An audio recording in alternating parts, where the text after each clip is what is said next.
central figures in our story are Don Burns, an ironworker from Marlette, his two children, Sean and Heather, and his ex-wife, Donna Conley.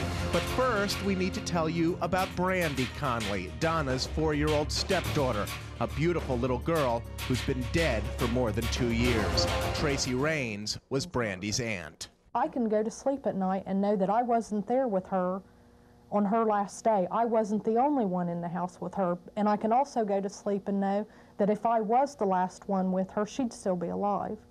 According to her own statement to investigators, the last person with Brandi Conley on December 17, 1996, was her stepmother, Donna.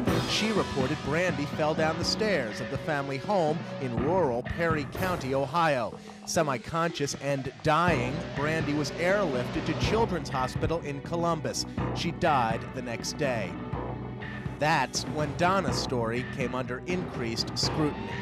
The bottom line is that children do not die from falls downstairs, which, based upon what we saw in Brandi's case, from a medical standpoint, we feel she certainly did not die from a fall down a flight of stairs.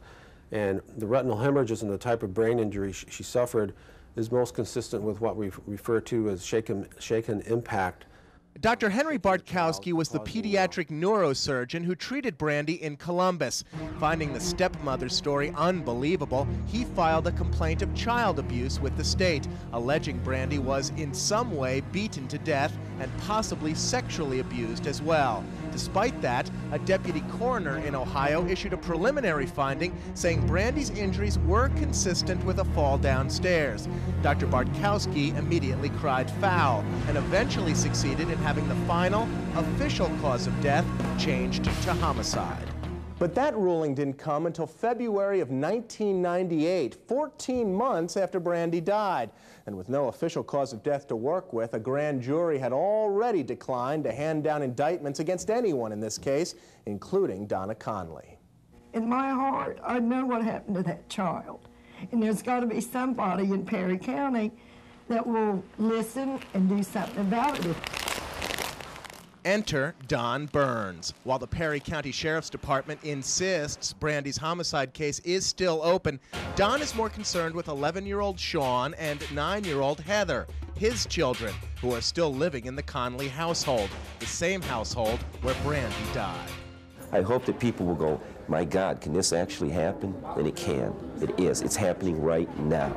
Right now. And it's pathetic. It is pathetic the way this system works.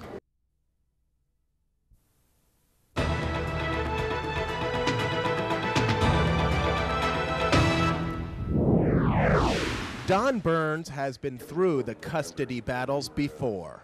I didn't think in my wildest nightmare that those children would be returned to that environment.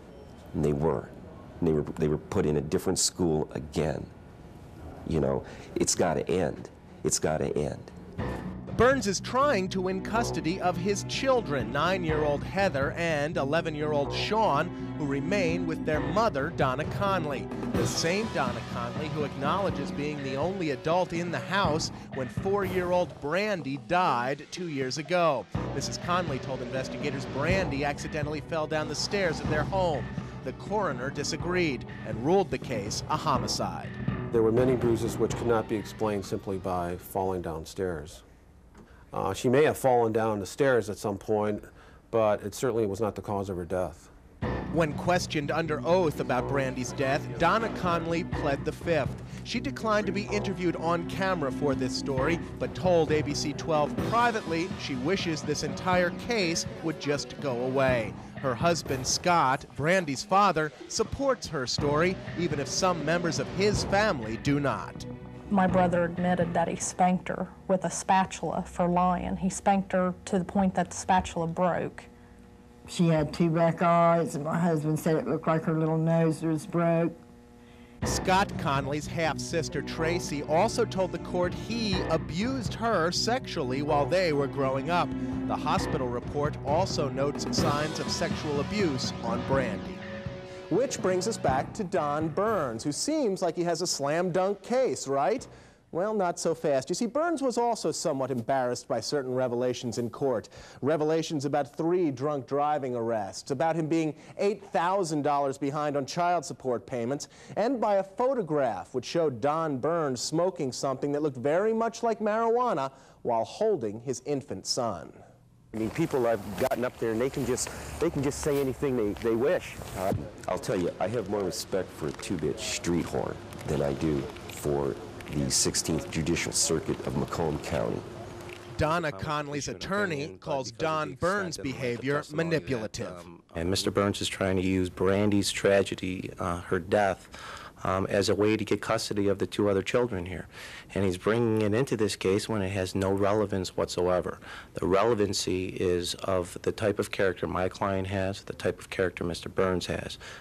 Presiding over the hearing is Macomb County friend of the court referee James Connolly. He's heard the facts of this case before, and so far, the Burns children remain with their mother in the Conley home. The principals in this case don't expect that will change this time around. Do you have any reservations at all about leaving these children in a home where a 4-year-old has died in this manner? Absolutely not. It doesn't make any sense. It's crazy. This is just, apparently the system is saying that the children are better off with a bad mother than a good father.